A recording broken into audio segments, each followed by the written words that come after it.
Hey, it's me, Vicky Marie. Good morning, good afternoon, or good evening, wherever you are in this crazy world.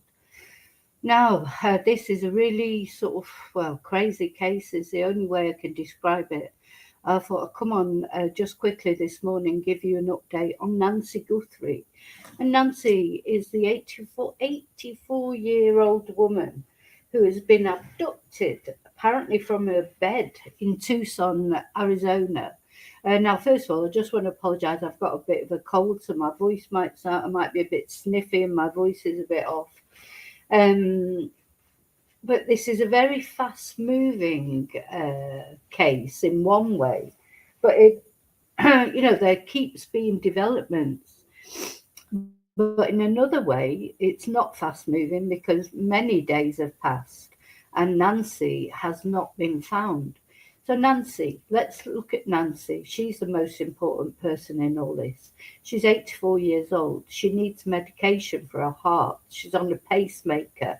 She's been virtually, well, they described it as ripped from her bed in the middle of the night at around 2 o'clock in the morning, 3 o'clock in the morning. Hi, Kelly.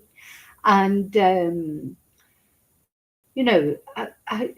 me, it just is scandalous that a lady of 84 years old had gone through whatever she's gone through in her life, and this should happen to her at 84 years old. So vulnerable, just cruel, horrible, just terrible, just, attacking the vulnerable children. I mean, it's bad to attack anyone, to kidnap anyone, but children, old people, vulnerable people, these cowards. They're the people that they attack because they're the only people they can deal with. They couldn't deal with, healthy sort of young people like maybe themselves. They couldn't deal with that. Too much of a coward. So they pick on elderly people or children.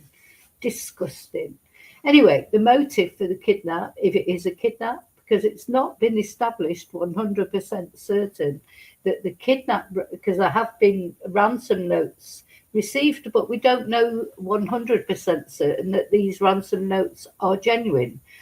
But of course, the police, the FBI that are involved, they have to explore every avenue. Now, this, of course, is a case that's gripping America and the world at the moment. Everybody's rooting for Nancy to be found safe. But the other reason it's attracting so much attention is that Nancy's daughter, or one of Nancy's daughters, is Savannah Guthrie, who is a very famous TV anchor woman, who reports on the news, etc. And very famous, very well known. And something that I saw the other day that I hadn't known before is that actually Samantha Guthrie, just makes you wonder if there's any connections. She interviewed all the Epstein victims. She interviewed uh, a series of interviews with Epstein victims, including Virginia Guiffre. So she has got a connection there as well to the. Now, we don't know if there's any connection whatsoever between Nancy's kidnap and Samantha. It's not been established. It's possible, isn't it? She could have upset somebody. You know what crazies are like. They can take imagined slight from what a TV person says and then stalk them, or do, think it could be like that kind of thing. But we don't know. We don't know if it's connected at all, or it could be someone that knew Nancy and knew she lived alone, knew she was vulnerable, knew maybe she's got money, or her family have got money. Her family, she's got a famous family member, and therefore picked her that way. It could be just someone that Nancy has come into contact with at her church, in her daily life. It could be somebody who's been there doing some work on the house and cased it out a little bit. We just don't know. So it's been quite chaotic though. So I think this is about 5, 6 days ago now when it first happened. Then there's been false ransom notes.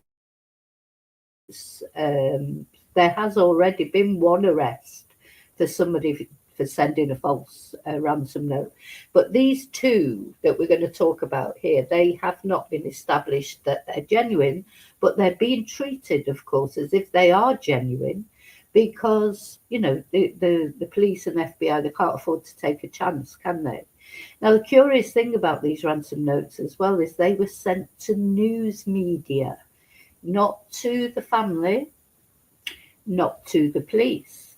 The first ransom note was sent to TMZ, which is a news outlet that, they tend to get scoops on things around Hollywood particularly, but they are a gossip, like a gossip channel. They're not, and I don't mean to be rude to them, but they're not even like a legitimate news channel, really. They deal with gossip, Hollywood gossip, etc. So it's a strange place to send a ransom note to, and it was by email. So the full contents of that first ransom note have not been released, but they did say that in it there were two deadlines. One deadline passed, I think it was yesterday at around 5 p.m. And there's another deadline. We don't know what the deadline's for. There's another deadline for Monday. That was the first ransom note. And in that note, they did not offer any proof of life of Nancy. They did not offer, this is another thing that strikes me as strange. There's no way for the family or anyone to contact them. Who would leave a ransom note and not leave any way that you could contact them? Or maybe they said they had to do a public appeal, or because that's what they did. So the family, Nancy's 3 children, which is two daughters and a son, did a public appeal the other day. Now, also, what we haven't watched yet is her son made a public appeal. We're going to look at that first. The appeal, because this was before then, the second ransom note was received. Apparently, in the first ransom note, they said that Nancy was alive, but she was scared. But they didn't offer any proof of life. So, that's a concern, isn't it, really? Because Nancy is an elderly woman. And also, she's not well. She's on medication for her heart that she needs, but that was left behind. So as far as we know, she hasn't had her heart medication for nearly a week. There was blood found at the property that was shown to be Nancy's blood. So there's some bleeding has occurred. I mean, it could be a nosebleed. It might not be anything too serious. But, it was her blood. And just taking an elderly woman from her bed when she's 84 and she's got heart problems, God, you'd be, could you imagine how terrified that poor woman was? Makes me angry, it does, makes my blood boil that people can treat other people that way. Anyway, Nancy lives in Tucson, Arizona. It's where she lives, they're very remote properties. When I say remote, there's a lot of properties, there's neighbours. It's not that it's just one house in the middle of nowhere. But it's a very strange place. It's very dark and desolate around. And I was watching what was interesting. Apparently, they have a law in Arizona against light pollution. So you're not allowed to put lights on at night because the person I was listening to was on another podcast. And he said that, it's to encourage people to go there, look at the stars, because apparently there's lovely views of the stars, etc. But yeah, it will have been absolutely pitch black because you're not allowed to have public light. There's no lighting, no street lighting. It's as dark as anything. So that was interesting. So to me, I think whoever took Nancy, they knew their way around, because otherwise you wouldn't go to a place you didn't know where there was no lights and try and abduct somebody, would you? So, they must have known their way around, known what they were doing. they just must have. I think this is definitely, to me, I'm not even sure that these ransom notes are genuine. But if they are, it will be somebody who knows Nancy for one way or another, as I say, someone who she goes to church with, someone who's come and done her garden. It could be anybody, but somebody who has some insight into that property and Nancy's, Nancy's house. I think they've most likely been in the house before, have they? Because it's a big thing to abduct somebody, isn't it? Anyway, they're demanding a ransom in Bitcoin, apparently. The IP address of the first ransom note, it's been sent in a way that you can't detect the IP address, apparently. And the second ransom note that's now just been received, again, it was received by the local news agencies, who then passed it over to law enforcement. It wasn't sent to the family. It wasn't sent to law enforcement. It was sent to the local news agencies. And while they're not giving out the full details, they're saying that there was something in this note that to try and prove that it was the same, even though it's from a different IP address than the first, that it was actually the same people who are sending this note, person or people. You think there must be more than one person involved, to plan this whole thing and to go and abduct. Because even though Nancy is 84, she probably won't have put up much resistance. But it's still, you've got to carry a person, out and get them in a car and take them away. Probably not ideal, just one person, is it? But doing that. But anyway, it's certainly a mystery, and of course that's why it's gripping America. We will all want Nancy, and the rest of the world. We all want Nancy to be safe, of course. But it's the whole mystery of it. I mean, I think the outrage. How many of us, when you go to bed and you go to sleep, you think you're safe, don't you? At least in your own home, you should be safe, not somebody coming in the middle of the night and yanking you out and making you bleed. However they made her bleed, she was bleeding because there's blood everywhere. Wish you away in the middle of the night. It's a horrible thought, isn't it? So let's first of all so after the first ransom note was received, as I say, the whole family, the three siblings, all registered, made an appeal together. And then, just as the first deadline, we don't know what it was a deadline for, but the first deadline, as that passed at 5 o'clock, I think it was yesterday, sort of American time, the son came on and made an appeal. This time, just him, not with the two sisters. Hi, Janine. Hi, Snoopy. So let's have a look at that appeal that the son made, first of all. This is before the second ransom note was received. Let's see. I can't imagine what this family are going through. I mean, it's... Imagine your 84-year-old mum disappears in the middle of the night and nobody knows what's happened to her. Just horrible. And Guthrie, the brother of Savannah Guthrie, with a plea to whomever has their mother, Nancy Guthrie. Let's take a listen. This is Cameron Guthrie. I'm speaking for the Guthrie family. Whoever is out there holding our mother, we want to hear from you. We haven't heard anything directly. We need you to reach out, and we need a way to communicate with you so we can move forward. But first, we have to know that you have our mom. We want to talk to you, and we are waiting for contact.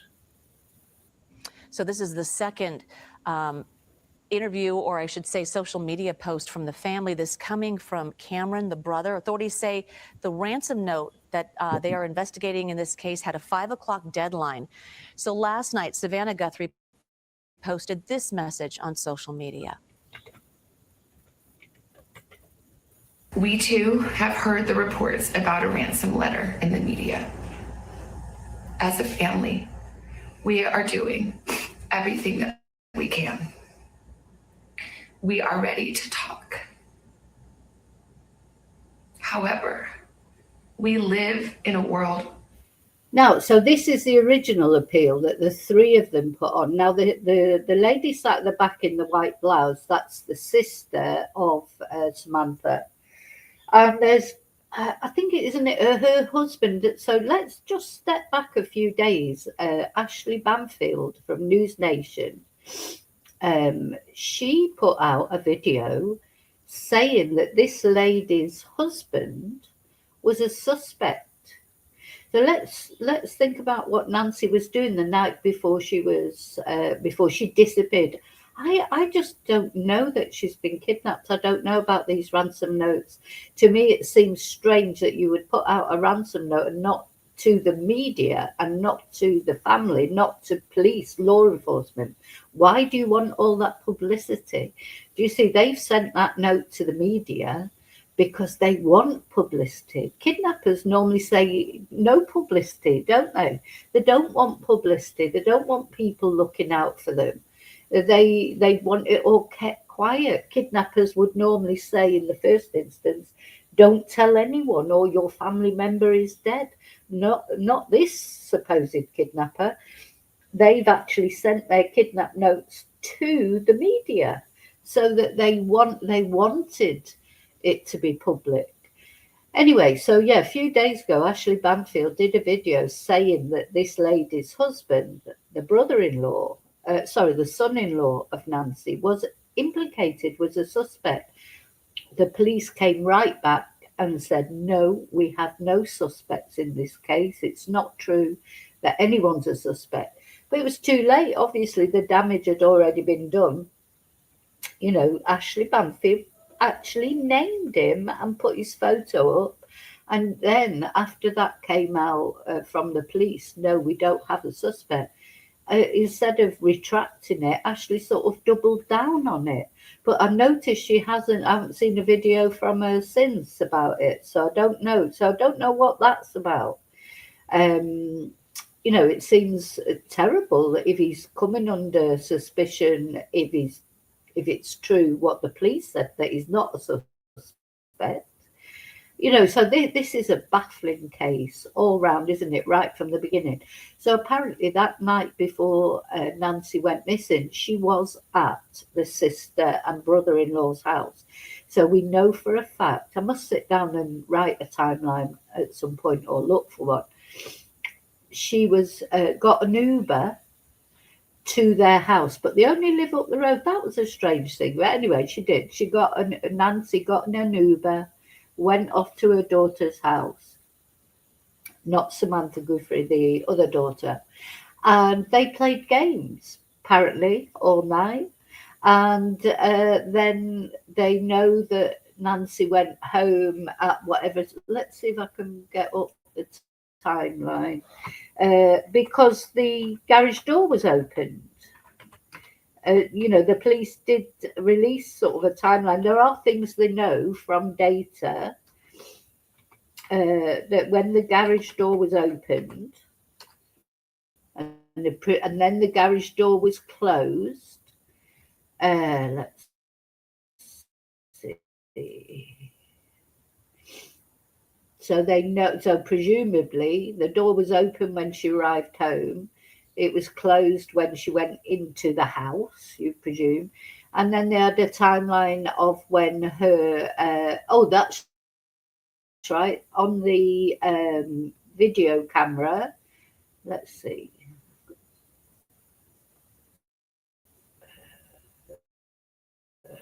Where is it?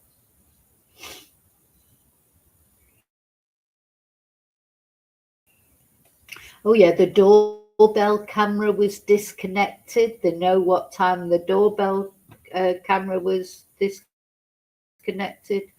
Oh, it's giving me videos. I don't want videos. I want once it starts whirring with this horrible computer I'm forced to use at the moment. It could be here all day. So yeah, we've got a timeline of when Nancy arrived home, presumably from her daughter's house. Now, I'm presuming I think they took her home, but that has been, there's been all sorts of different things about how she actually got home. We know she went in an Uber, but how did she get home? Did they drop her off? Anyway, we know what time the garage door was opened. We know when the cameras were turned off. We know when her pacemaker stopped connecting to her Apple phone, which was left at the property.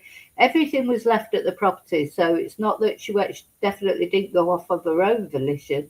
She didn't take anything with her phone, her purse, her wallet, etc. Also, there was a sighting on the camera where the police described it as a person was sighted on the camera, but because the subscription was not paid on the cameras, it just keeps recording over itself. Because so apparently Savannah said her mum was private, so they had these cameras so they could make sure their mum was safe. But obviously, well, you wouldn't, and I certainly wouldn't. You wouldn't want those cameras on all the time, would you? Seeing what you were coming or going. It's a very difficult balance between ensuring, it's one thing having a camera on the door so that if anyone approaches the door or the windows and that, but you certainly wouldn't want it in the home, would you? I mean, one of my family members, they do have that sort of thing on their mum, but she's got dementia. Now, she can live at home, but they have to watch her every minute. So literally every minute they're watching her. They only live around the corner.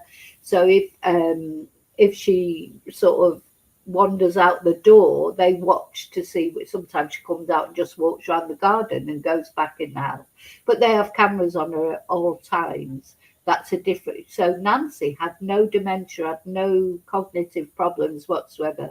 She did have these physical problems.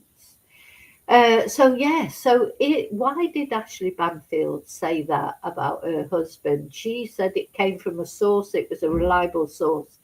And as I say, when it was challenged, when the police said, no, we don't have a suspect, Ashley did not retract it. She doubled down on it. So it's strange that, isn't it? Anyway, let's carry on watching with. So this was the original appeal that they made when they received the first ransom note. Where voices and images are easily manipulated. We need to know without a doubt that she is alive and that you have her. We want to hear from you and we are ready to listen. Please reach out to us. All right, so that is breaking news there, and that was from actually Savannah Guthrie and her family yesterday. That was a portion of that interview and something that they put on her social media. Now, we want to listen again to Cameron's post, just in right now. Let's listen to what he had to say, the brother of Savannah Guthrie, with a plea to whomever has their mother, Nancy. Let's take a listen. This is Cameron Guthrie. I'm speaking for the Guthrie family. Whoever is out there holding our mother, we want to hear from you. We haven't heard anything directly. We need you to reach out, and we need a way to communicate with you so we can move forward. But first, we have to know that you have our mom. We want to talk to you, and we are waiting for contact. So that just in right now, that's posted on their social media. We wanted to play it for you. And obviously, a family's attempt to get more information, should this ransom note be out there and legitimate, want to make sure that their mother is out there. It's a plea once again, and this time the message coming from Savannah's brother. So we'll continue to follow this. Jonathan Vigliotti is out at the family's home right now, and we have more context throughout the news hour to kind of piece together exactly what we're hearing and new information. So I've got to say, obviously I've been talking about true crime for quite a while now. This is one of the most batshit cases that I can remember, because I mean, it does happen, elderly people do get kidnapped, unbelievably, but, and normally it's to do with money. They'll kidnap them, they'll try and get their PIN number off them, they think they've got money in the bank, Or sometimes older people, they keep money around the house, don't they? Or a lot of people keep money around the house. And if somebody gets wind of it, you know, they let it slip, you know, that they've got a secret stash under the mattress, or, you know, so I'm sure it does happen. But to me as well, it seems strange that they took her away. You know, would you take, because that's a big responsibility, isn't it? And there's a big difference between being apprehended or charged with kidnap or with, I don't know, robbery in general. Like, you know, why not break in and take all the things that are of value in the house? There probably were quite a lot of things of value in that house.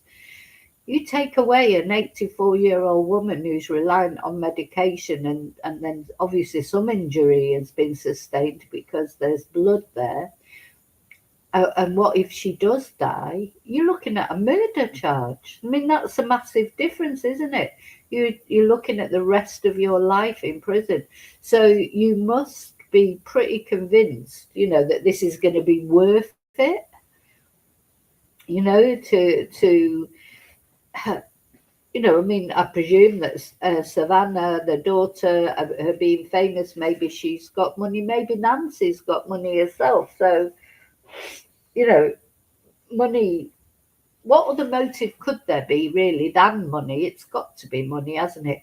Or some sort of revenge against Savannah if, you know, people feel that she's, oh, you know, it's like, I don't know if she's right wing, left wing, or whatever she is, if she's even gets involved in political debate, but people can take umbrage, can't they, to comments that news people say, etc. And, you know, we know there's enough crazies out there. It could be a revenge thing, but then they are asking for money. So then that makes you think it's a money thing. But just, how do they think? Do they really think they're going to get away with it? I mean, even though, so apparently this second ransom note is, gosh, I've forgotten what I was going to say now. The second, oh, that's right. It was sent to the news outlet, to a local Tucson news outlet, and it was sent through their website. So, you know, you go on websites and they say, oh, if you've got a story or there's something you want to tell us, and you fill out an online, so there's not an email directly that you can, you know, go in your email and send it to their email.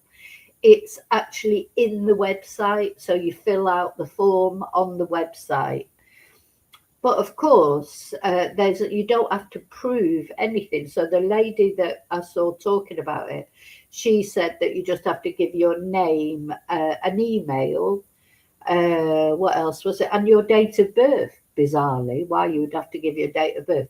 But there's nothing that, you don't have to prove any of that. So, you know, you could go on there and say you were Donald Duck, give a false email address, give a false phone number or whatever's on there, and a false date of birth. You know, you don't have to prove who you are before you can leave that tip or whatever. It's for news tips, really. You know, they ask, do you know anything about this case? Let us know, you know, we'll contact you, you know, that kind of thing.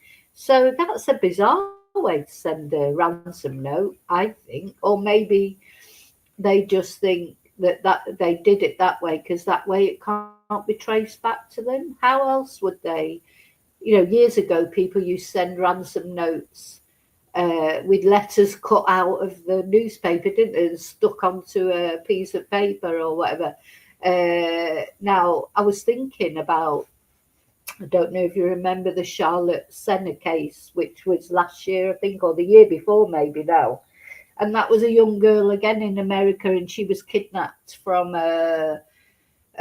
she was riding a bike around like a nature park where her family were camping, and she just disappeared, and they found her bicycle. And a ransom note was left for her, and it was written and put in the post box of the family. Now, that particular case, it had a happy outcome. In the end, Charlotte was found safe and well. Hi, Darren. Charlotte was found safe and well, though having said that, it wasn't, she had been essayed by this horrible man that had taken her. But at least she was safe and well, and so it had a happy resolution in that sense. But yeah, he wrote a ransom letter and put it in the post box of the family. He was a definite thicko who thought he was clever. These thickos, we see them all the time, don't we, when we're talking about true crime. I mean, he was clever in one way, managed to abduct her in the first place, and he managed to, he took her to his mum's house where he lived in a trailer in the garden, and he hid her for a few days, and unfortunately he did manage to, harm her in that sense, in the sex sense. But she was found safe and well, and they got him, and I'm not sure whether he's had a sentence yet or not. Anyway, we don't want to talk about him, really. Just hope that Charlotte is moving on with her life, poor girl. But what I'm trying to say is it's unusual to send, to me, if you're going to send a ransom letter through the media, you want that ransom letter to be talked about. Why would you do that? Is it a distraction? Is it, the police have not confirmed that these ransom notes are valid, because no proof of life still, even with this second ransom email, I call it a ransom email rather than a ransom note, no proof of life has been offered for Nancy. So as this Monday deadline comes up, we don't know what the deadline is. We don't, is the deadline pay the money by this date, this time on this date, or Nancy gets it? Is it that sort of thing, or is it, what's the deadline for? We don't know. It's not been released to us. But it's a deadline. We know that, and it's looming because we're now on Saturday morning. So there's 2 days. So it's like the police have got 2 days really to either, for the family to get this Bitcoin. So the money that the ransom people have asked for, they've asked for it in Bitcoin. But from what I can see, Bitcoin, you can trace Bitcoin back, because I don't know how much money it is, but let's say it's $1 million. Say they've asked for $1 million. Would anyone really have $1 million just lying around? Like, even if you were quite well off or whatever, a lot of people, even if we call them millionaires, a lot of their money is tied up in assets, isn't it? Their homes, their cars, etc. Not many people just have $1 million probably just lying in the bank, even if they are what we would call a millionaire. Are this family millionaires? They might be quite well off by a lot of standards, but that's not like having, as I say, $1 million just lying in your bank account like Elon Musk or someone. And then they've got to convert it into Bitcoin. Then if they pay, surely there's a way of tracing Bitcoin back. Anyway, the thing is, we don't even know where Nancy is at the moment. Is she still local? Now, I do think it's relevant that the email ransom notes, these last two particularly, they were sent to a local station. I do think the person is local to Tucson, whoever it is, if they exist, and if it's not some cruel hoax, because as I say, someone's already been arrested for making a false hostage request. We don't know for certain that these are not false as well. But I think they're definitely local to that area, because to send those emails to the local media, also, they just must know Nancy's house, unless they've cased it out. I don't believe that you're going to walk in someone's house that you've never been there before and just abduct someone, especially with what we know now of how dark it would have been. You have to know that area, I think, and even maybe even know the house itself. How would you know which room Nancy was sleeping in? You know, which was her bedroom, that she didn't have a lock on the inside of her door, or, you know, oh, another thing that the police are sort of doubling back on a little bit. So it's been a bit chaotic, the police thing. So that the police they cordoned off the property, then they removed the crime scene tape, and then the wilderness dog was there taking videos. You know, that's most of the videos that we've got information from were YouTubers, social media people going there and taking videos because the crime scene tape had been removed. And you know, it's like then the police went back, needed to do more thing, and then threw everyone. They've thrown all the media, not only social media, of course, the whole media is interested in this case.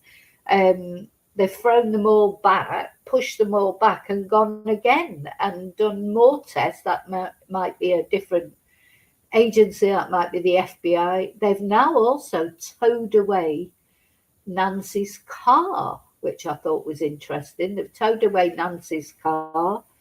You know, so and the crime scene's back up, tape is back up again. And not only that, all the media people have been pushed back right to the end of the road. They can't even be around where the crime scene tape was before.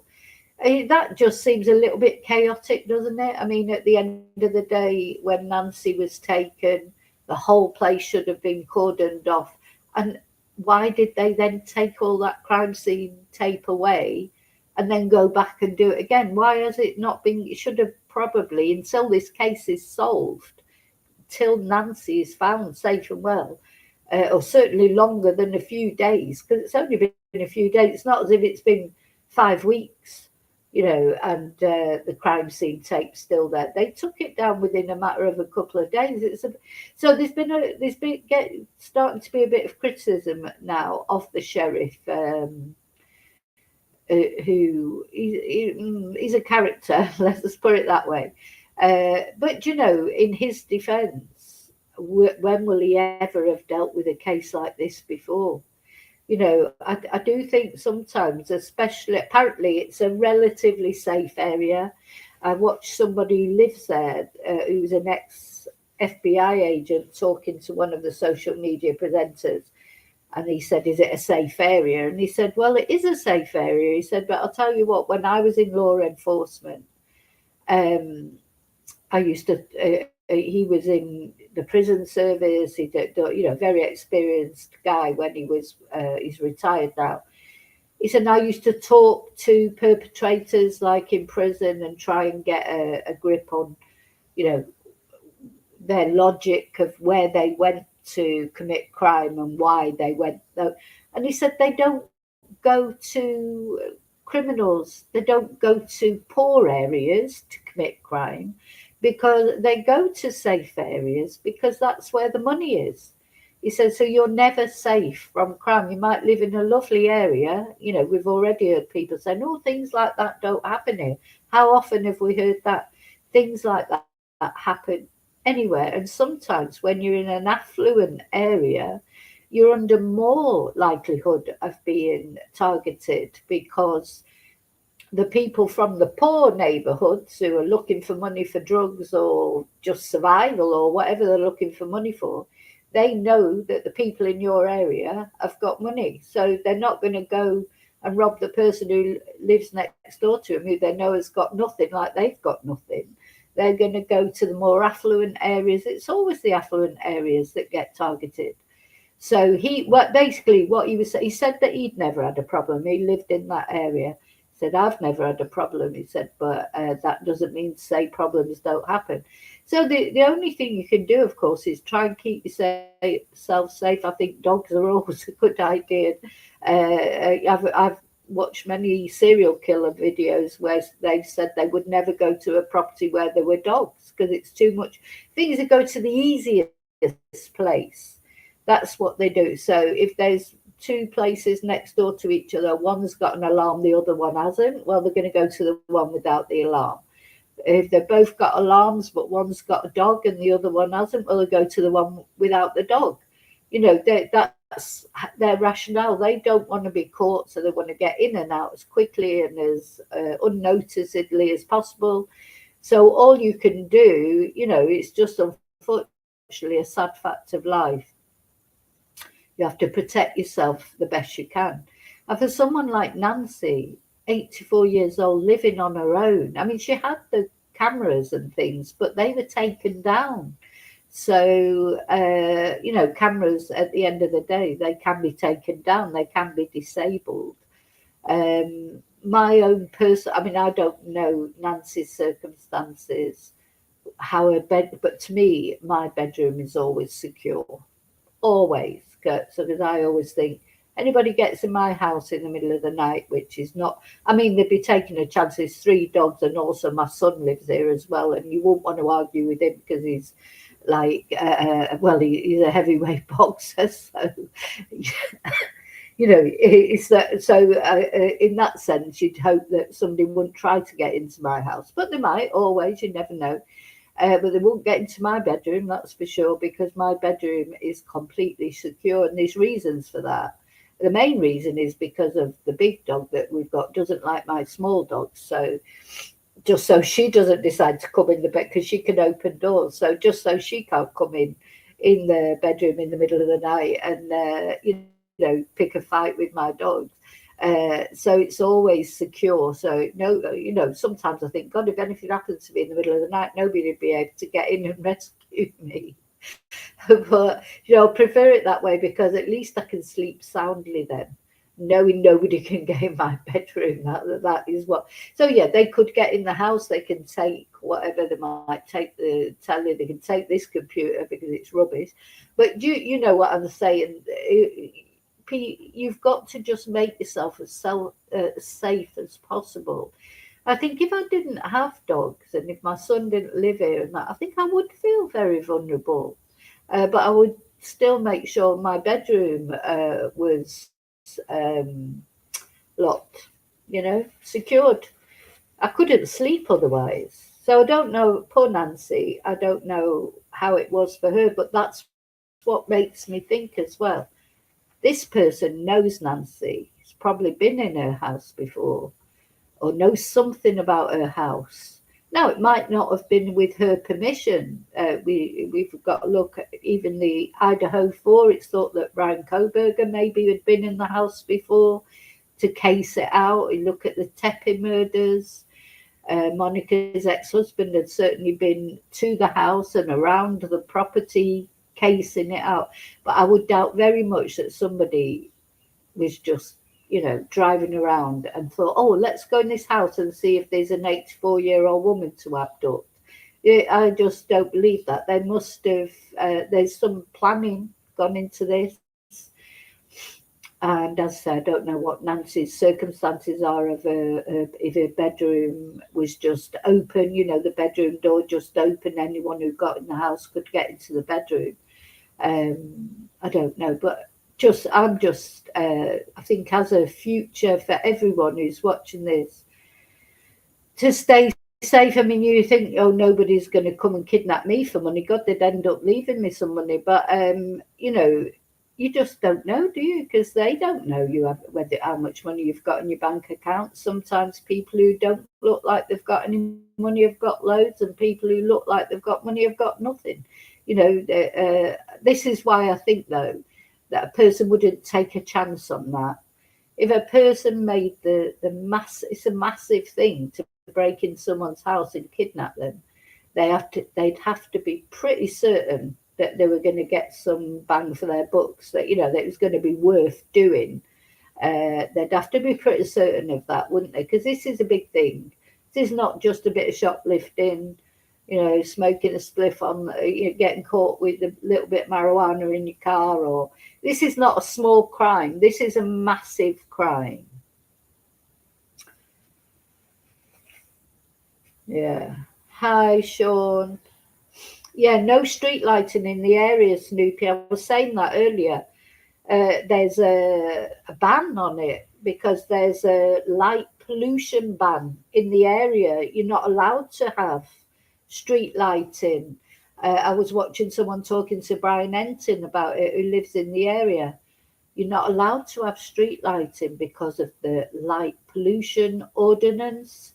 They want it to be dark for whatever reason. He was saying it might be because people go there to look at the stars, or I don't know what the reason is. And what he said, he was a little bit critical of the sheriff because apparently when they went out there, they didn't take lights and things. So you imagine trying to do a search with no light. And he said, for me, he said, I would have took the lights and deal with the ordnance people later. You know, like, so at the end of the day, you're a police force. You're dealing with a serious crime that you need lights for to search the area. He said, I would have just taken the lights. And then if the ordnance the ordnance people came for me afterwards and said, oh, you shouldn't have done that, I'd deal with that then. He said, but they need lights out there. They cannot search. It's pitch black. You know, so again, this is a reason why I think whoever did this knew the area, because if you didn't know the area, you wouldn't go, would you? If you were looking for somewhere to rob or someone to kidnap, or you know, you wouldn't pick the best lit area, of course. But you would only pick an unlit area, I think, if you knew that area, because you could easily get sort of lost yourself or go there. You know, you're going to get caught, aren't you? I know under cover of darkness is good in one way. That's my dog. Under cover of darkness is good in one way, but not if you don't know the area and you don't know what the hell you're doing, because you just couldn't do it, could you? So I do think, you know, let's just have a quick recap before I finish. I'll be back later to talk about this if anything more comes out, because I do think, you know, I've been praying for Nancy. I just can't believe that you get to the age of 84 and you're just asleep in your bed and someone takes you off like that. What's up with you? So anyway, so let's just have it. So the recap that we know so far. So now there's been 2 ransom notes that the police have not confirmed are genuine, but they have not discounted as not genuine. They're supposed to be from the same person. They're from different IP addresses, but apparently in the second ransom note, they gave evidence that confirms that they are the same person who sent the first ransom note. The deadline, whatever the deadline is approaching on Monday. We don't know how much money has been asked for. We don't know what the conditions are. In the first ransom note, they said that Nancy was alive but scared. They did confirm that they said that. But in neither ransom note, they have provided any proof of life or any way of contacting them. You know, the family and the police cannot contact them at all. They've got, I presume they've been left instructions of what they've got to do with the money, but there's no way of contacting them except possibly by public appeals like that we watched. So what else? Yeah, the second ransom email was sent again to, but all both these ransom emails have been sent to media. So this person wants people to know. This person is not operating in secrecy, because if you were operating in secrecy, you would contact the family or law enforcement and you would make it clear you didn't want any publicity whatsoever. And, you know, that's the first thing surely a kidnapper would say. If you go to the police, or if you tell anyone, or if I see anything about this on the media, you know, that's it. You know, I'm going to do something. Or this person wanted it to be on the media because they sent the notes to the media. that in itself seems odd to me as well, because you'd think they'd want to stay right under the radar, wouldn't you? I'm not sure that these are genuine ransom notes, and the police have not confirmed that they are, but they've not confirmed that they're not. So, we don't know yet. And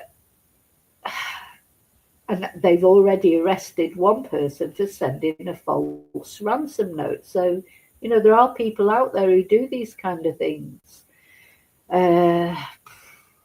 Anyway. So yeah, Morgan, we don't know whether they've managed to get hold of some medication for Nancy, but it's not, it's not just like ibuprofen or whatever. It's for her heart. They've said that she cannot live without this medication. That's worrying as well as the days go on. If they haven't, unless they already had some for her, if they've researched this enough, they might know what medication she's on. They might have already got some medication in to prepare for holding her, We don't know. We don't even know where she is. I mean, has she been taken out of Tucson? There's a lot of, I noticed on X earlier, Steve Fisher, he's another person that I think is very credible, but he said that some private plane took off. What did he say this morning? He said, I don't know if it's of any interest, but he looked into the airports, the local airports, and there was a private plane took off at a certain time. And, you just, the thing is, when you've got a mysterious case like this, every option's got to be explored.